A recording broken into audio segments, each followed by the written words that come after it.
بے علم شیخی مکوئے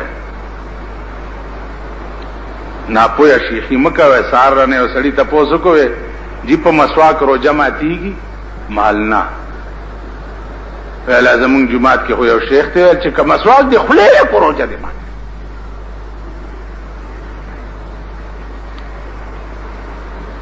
مال سوگ دے ویلا پلانے مالور شرائے والا چور پسې ورغه نو هغه ورته لاغله زنه مومنه وਹੀ وهلو خبره نه ده دی اختیوزه ځان پوي کا ما ته وګوره اوس خبره پکې رااله مسواک کې د امام ابو حنیفه او امام شافعی رحمت الله علیه لږ اختلاف امام شافعی رحمت الله علیه فرمایي چې هر مستا چې او 10 کې نو مسواک سنت ته وها امام سے رحمت اللہ علیہ فرمائی چې هر او 10 سره مسواک سنت ته خو قدم اسپخین نرستو چا مسواک او نکرو نو خبئی ولی په دې خبره پوه شئ ما اسپخین نرستو کچا مسواک اونکرو نو خبئی ولی ذکر چه خدای وی چه ولا خلوف فم صائم اطیب عند الله من مسک دروجدار دخلی اغا وگم چه ده الله وی دا د مشکو نم ما تا زیاد بہتر ده او د مشکو عنبر نمیم زیاد خوخته نو ائمه وایي چې دی وجنه چې دا وګما د خلینه لاړه نشي ز لکتیر ودم امام شافعی رحمت الله علیه وایي چې ماسپخین نرستو د مسواک سړی نه کوي امام صاحب وایي هر او 10 سره مسواک کوا هغه وایي چې دا وګم چې خلینه لاړ نشي ځکه چې دا د خدای ډیر خوښ په ایمان وایي چې داسې معشوقه به چرته پیدا کړي چې ستا د خولې بدبویي پې ښه لګي ها وایي وایم خدای راستي چې ښځو به هم درته څو ځله ویلي چې دا خولې نه دې بوینځي لږ مخه خواکه تاسو دې واده کړو ته پته وایي که نه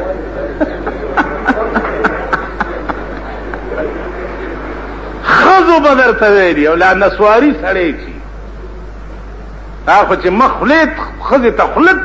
ای بیړه دی غر کا شمګه دی خلکی نیولې ده دی خو وګورئ هغه خزه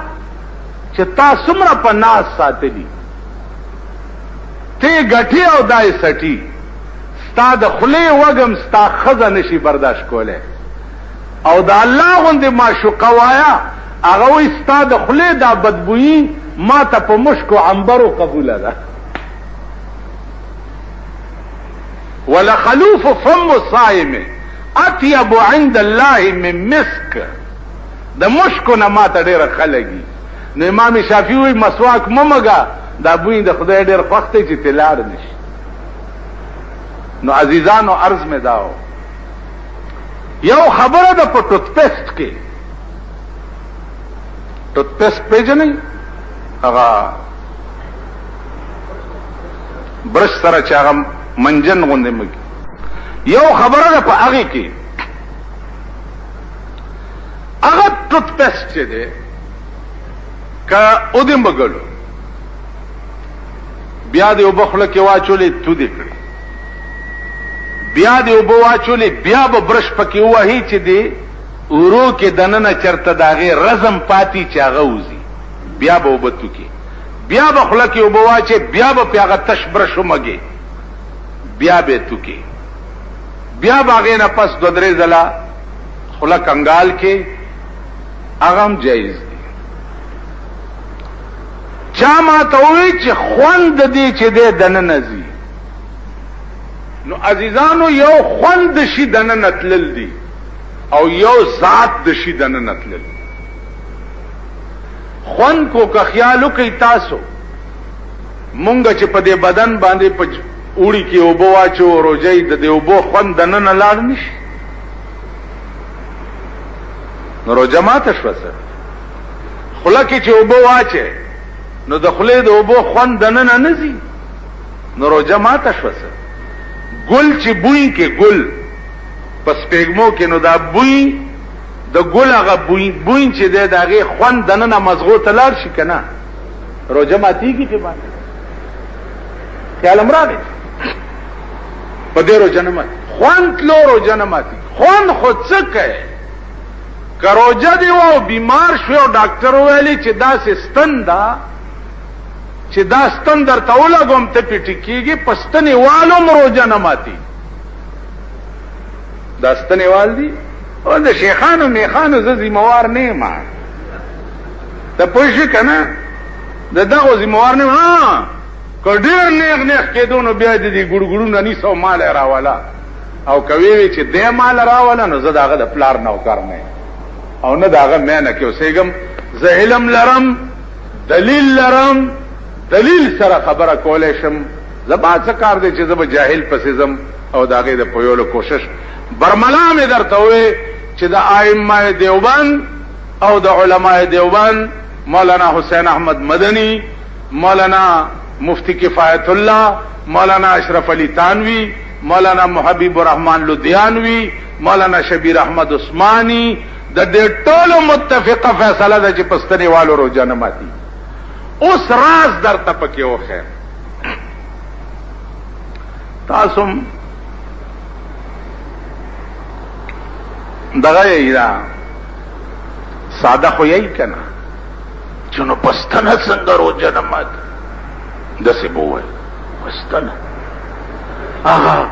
دارو دننه لاړ نه شي، نو چې دارو دننه لاړو خو روجه ماته. دا داسې چلو لکه د شیخانو به پخوا د تشو متیازو په سوري کې دومره دومره باتۍ د مالوچو منډلې. شیخ صاحب دا ولې ویل هسې نه چې زه پوه نه یم او چېرته ساس کې رانه وځي، او دومره دومره مالوچو بوړې به د ډکو متیازو په ځای کې یې خوي. هسې نه چې زه پوه نه یم او چېرته کغ مې کړی. دا علم هم ستا په دې ملک تیر دی، دا جهالت هم ستا په دې ملک تیر دی، اوس هم شته. اوس هسې نه چې نو ستاسو به چې هسې نه چې دارو دننه لاړ نه شي، نه بل مټقور چې در سره راسي او که نه یاره دې مولوي صاحب خدا ډېره زیاته خبره وکړه چې مې زیاته وکړه خدای دې سټه وباسه مې واکړه. ها مریض به راشي هلته به 104 105 106 ټمپریچر وي. هلکه ته به دې دا روجه مات نه بل شیخ به ورسره نه هلکه اسمان پیژنې او پیژنم چې ځمکه او اسمان پیژني هغه څنګه روجه ماته کي. بل به ورسره داسې نو بیړه دې غرقه شه چې ځمکه او اسمان پیژندل پرېږدي خو زرکده نه شي که نه، نو بیا که ماته کي پې څه. لږ اقل کوي خدای بندگانو د علماو سره، د بزرگانو سره، د اتقیاو د دین سره لږ لږ نږدې کېنئ، لږ ور نږدې شئ.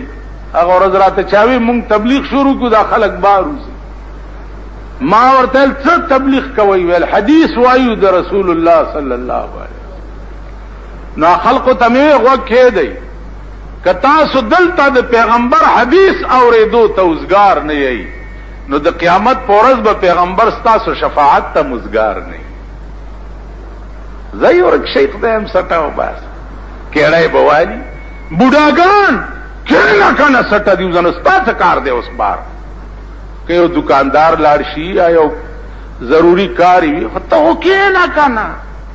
یو حدیث د جناب رسول الله صلی الله علیه وسلم زما دې په خدای قسم چې د زړه درد نه دی یو حدیث د پیغمبر واورېدو د قیامت په ورځ د پیغمبر شفاعت ځان له لازم